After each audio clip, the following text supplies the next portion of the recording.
Good morning. कैसे हैं आप सब? तो जी आज दिन है शुक्रवार और तारीख है 10 जून। तो ये ब्लॉग मैं आज सुबह से ही शुरू कर रही हूँ और आज ही आप लोगों के पास ये ब्लॉग जाएगा। अभी टाइम हुआ है सुबह 5:10 का। और कल मुझे कमेंट आया था कि दीदी आजकल ना आप अपने बाहर का एरिया नहीं दिखाते हो। तो मैंने कहा चलो, मैं थोड़ी देर बालकनी में खड़ी थी तो मैंने आप लोगों के साथ शेयर किया व्यू। और बहुत ठंडी ठंडी भीनी भीनी हवा चल रही है, चिड़ियाओं के चहचहाने की आवाज़ आ रही है। बस यहाँ पे ना एक ही चीज़ ख़राब है कि रोड है तो ट्रैफिक की आवाज़ हर टाइम आती है। पास में एयरपोर्ट है तो प्लेन जब भी जाता है तो वो आवाज़ बहुत तेज़ आती है। और बच्चे नहीं हैं 2 दिन से। हस्बैंड की भी तबीयत थोड़ी सी ऐसी ही चल रही है तो कल मैंने कोई भी ब्लॉग शूट नहीं किया, मेरा मन ही नहीं कर रहा है। और बच्चे नहीं हैं तो कुछ भी ना ढंग का बन रहा है ना ढंग का खाया जा रहा है, क्योंकि हस्बैंड की तबीयत ठीक नहीं है, वो दलिया खिचड़ी खा रहे हैं। मैं अपने लिए क्या रेसिपी शेयर करूं? तो अभी चलते हैं काम करने। और यहाँ मैं आ गई हूँ बर्तन साफ़ करने के लिए। आज आप सोचोगे कि बालकनी में बर्तन साफ़ क्यों कर रहे हो? तो वही है कि मतलब हमारे में ना एक कहावत है, फूटे तो फूटे झोझरे भी होगे। तो पता है क्या है, अब बच्चे नहीं हैं। एक तो मेरा वैसे मन नहीं लग रहा है कि बच्चे नहीं है, ना कुछ काम करने का दिल कर रहा है, ना कुछ काम दिख रहा है, ना मिल रहा है। बच्चों के साथ सारा दिन ऐसे टाइम निकल जाता था, पता ही नहीं चलता था। बच्चों के साथ क्या होता है, जब बच्चे घर में रहते हैं ना, तो आप आगे से आगे एक काम करते हो, दूसरा निकल आता है, दूसरा करते हो, तीसरा निकल आता है। बच्चों के सामने काम ख़त्म ही नहीं होके देता है ना। और अब बच्चे नहीं है तो मुझे घर में कुछ काम दिख ही नहीं रहा है। और कल से हमारी किचन में भी पानी नहीं आ रहा है। 2 दिन हो गए किचन का पानी सोसाइटी वालों ने बंद कर रखा है, क्योंकि मेरी जो किचन की बालकनी है वहाँ मैं आप लोगों को अभी दिखाऊंगी, वहाँ से पानी गिर रहा था। तो प्लम्बर ने, मैंने कॉल किया था कि भाई वहाँ से पानी गिर रहा है, तो प्लम्बर बोला कि शाफट टूटी हुई है। अब 2 दिन से इन्होंने पानी बंद कर रखा है, पता नहीं वो इनका काम कब जाके ख़त्म होगा।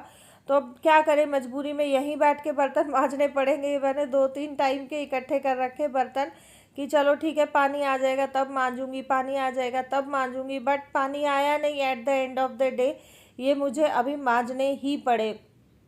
हस्बैंड बोल रहे थे और एक दिन में आ जाएगा। मैंने कहा नहीं, अब मांजू कितने बर्तन इकट्ठे करूँ, है ना।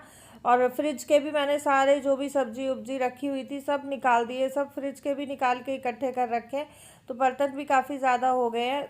और इस तरीके से गांव में बैठ के बर्तन मांजते थे जब मैं ससुराल में थी।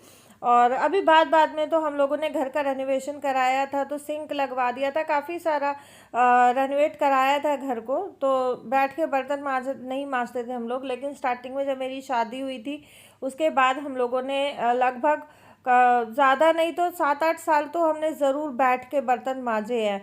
और इस तरीके से ना जब मैं बैठ के बर्तन मांज रही थी ना, मुझे वही गांव वाला फील हो रहा था कि हाय, गांव में ऐसी ज़िंदगी होती थी। और मतलब कितना मज़ा करते थे।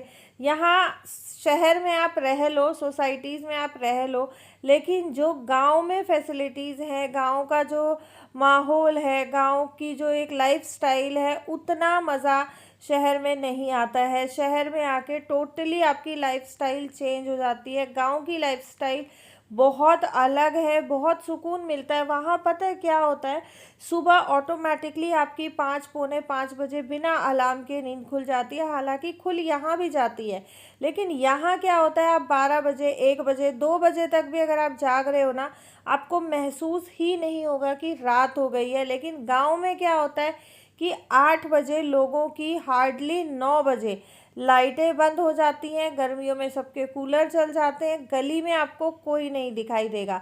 सर्दियों में जैसे ही अंधेरा होता है उसके बाद गली में आपको कोई नहीं दिखाई देगा, सबकी लाइटें बंद, सब सो जाते हैं, टाइम से सोते हैं, टाइम से उठते हैं। तो गांव में टाइम मैनेजमेंट बहुत परफेक्ट रहता है। और जब आप उस लाइफस्टाइल में रहना शुरू कर देते हो ना, तो आप उन आदतों में ढलते चले जाते हो। शहर में कई बार इसीलिए पॉसिबल नहीं होता है, बहुत सारे सब्सक्राइबर्स का, व्यूअर्स के कमेंट आते हैं कि हमारे लिए नहीं पॉसिबल हो पा रहा है। वो इसीलिए पॉसिबल नहीं हो पाता है। अब सोसाइटीज़ में क्या होता है, आप बेशक कमरे की लाइट ऑफ कर देते हो, लेकिन बाहर से कहीं ना कहीं से थोड़ी बहुत रोशनी आए बिना नहीं रहती, तो वो रात वाला फील आता ही नहीं है। अब खुशी के पापा हैं, उनको जब तक पूरा अंधेरा ना हो जाए तब तक उनको नींद नहीं आती है। इसीलिए मैंने बाहर वाले बेडरूम में खिड़की के सामने ड्रेसिंग टेबल लगा रखा है, पर्दा लगा के, कि कुछ तो रोशनी पर्दे से रुक जाती है, कुछ ड्रेसिंग टेबल से रुक जाती है, और उस खिड़की वो उस रूम की खिड़की किचन की बालकनी में है, तो बालकनी में मैंने चिक लगा रखी है। और ये देखें आप, बर्तन मांजते मांजते ना मेरी हेल्पर आ गई थी और ये 2-4 बर्तन रखे, उसने मना कर दिया कि नहीं दीदी आपको दिक्कत होगी, आप रहने दो, ये मैं मांज दूंगी। और बस ये है कि अब ये 2-3 बचे हैं, बाकी के मैंने मांज के रख दिए टोकरी। और इसमें ना बिल्कुल पानी नहीं आ रहा है 2 दिन से, जो थोड़ा बहुत पानी टपका है वो गीज़र की साइड का पानी था। ये वाली जो जाली है इसमें पाइपलाइन, आपको पाइप दिखाई दे रहे होंगे, तो यहाँ से पिछले काफ़ी टाइम से छींटे आ रहे थे पानी के। मैंने कंप्लेंट भी की, वो लोग नहीं गौर कर रहे थे। और ऊपर देखो आप, कितनी पूरी सीलन आई हुई है, अंदर की साइड से पूरी सीलन आई हुई है, लेकिन इन लोगों ने कोई गौर नहीं किया। अब कल परसों से इसमें से पानी गिरना शुरू हो गया और ऐसी आवाज़ आ रही थी जैसे झरना गिरता है, इस तरीके से पानी की आवाज़ आ रही थी। और यहाँ से पानी बह के आना शुरू हो गया। मैं अभी आप लोगों को दिखाती हूँ, पूरा बह रहा था जैसे बारिश में झरना गिर के पानी बहता है, इस तरीके से। तब मैंने कंप्लेंट की। ये देखें आप, ये जो चूना दिखाई दे रहा है ना, ये यहाँ से पानी बह के जा रहा था। और गंदा पानी नाली का, पता नहीं कहाँ से, कौन से वाले कनेक्शन का पानी है ये। बाथरूम का तो नहीं है, आई थिंक किचन का ही है, बट किचन का भी गंदा ही होता है। अंदर से देखें आप, कितनी गंदगी मची पड़ी है, इतनी लीकेज हुई है ना। ये पिछले लगभग 1 से 1.5 महीने की लीकेज है। आप देखें कितना बुरा हाल हो गया है मेरी बालकनी का। और यहाँ पे मैंने अपना एक्स्ट्रा सामान स्टोर कर रखा था, सारे सामान में पानी भर गया है। और यहाँ बस रात खुशी के पापा लेके आए थे सब्जियाँ, और वही मैं लगाने लगी हूँ। प्याज आलू सब ख़त्म होने पे था, प्याज भी 2-4 बचे हुए हैं, आलू भी 2-4 बचे हुए हैं, तो मैंने मंगा लिया क्योंकि आज बच्चे आ जाएंगे। कल 11 जून को लकी का बर्थडे है, तो आज मैं इतनी खुश हूँ, इतनी खुश हूँ। आज मैं सुबह से कूद कूद के काम में लगी हुई हूँ क्योंकि बच्चे आ जाएंगे। मेरा बिल्कुल मन नहीं लग रहा है, बच्चे गए हुए हैं। तब से खुशी आई थी, खुशी भी चली गई। मैंने भी फिर उसको भेज दिया, मैंने कहा चलो ठीक है कोई बात नहीं, छुट्टियों का ही टाइम होता है जब बच्चे सारे इकट्ठे होते हैं, एंजॉय करते हैं। उसके बाद फिर सबके अपने अपने स्कूल कॉलेजेस खुल जाएंगे, सब अपनी पढ़ाई में इन्वॉल्व हो जाएंगे, तो नहीं इतना टाइम मिलता है। और ना कमेंट्स आ रहे हैं, दीदी हेल्प कर दो, दीदी सपोर्ट कर दो, दीदी कम्युनिटी पे पोस्ट कर दो। तो जी ऐसा है, देखें अभी मैं खुद उस लेवल पे नहीं हूँ कि मैं आपको सपोर्ट कर पाऊँ। अभी तो मुझे खुद बहुत ज़्यादा सपोर्ट की ज़रूरत है। जिस दिन मैं उस लेवल पे आऊँगी उस दिन मैं आप लोगों को सपोर्ट ज़रूर कर दूँगी, लेकिन अभी फ़िलहाल मैं उस स्टेज पे, उस लेवल पे, इतना स्टेबल मेरा चैनल नहीं है कि मैं किसी को भी सपोर्ट कर पाऊँ। फ़िलहाल मैं खुद सपोर्ट से चल रही हूँ, तो मैं आप लोगों को क्या सपोर्ट करूँ। उम्मीद करती हूँ कि आप लोग मेरी बात को समझने की कोशिश करोगे। रही बात कम्युनिटी पे आप लोगों को शेयर करने की, तो कम्युनिटी पे शेयर करना यूट्यूब गाइडलाइंस के अगेंस्ट है। किसी को भी आप किसी अदर चैनल को अपनी कम्युनिटी पे शेयर करते हो, वो यूट्यूब क्राइटेरिया के अगेंस्ट है। अच्छा, अब आप लोग ये बोलेंगे कि बहुत सारे यूट्यूबर्स करते हैं, तो जी आप लोगों को ना एक बात बहुत क्लियरली बता देती हूँ, वो पेड प्रमोशन होता है।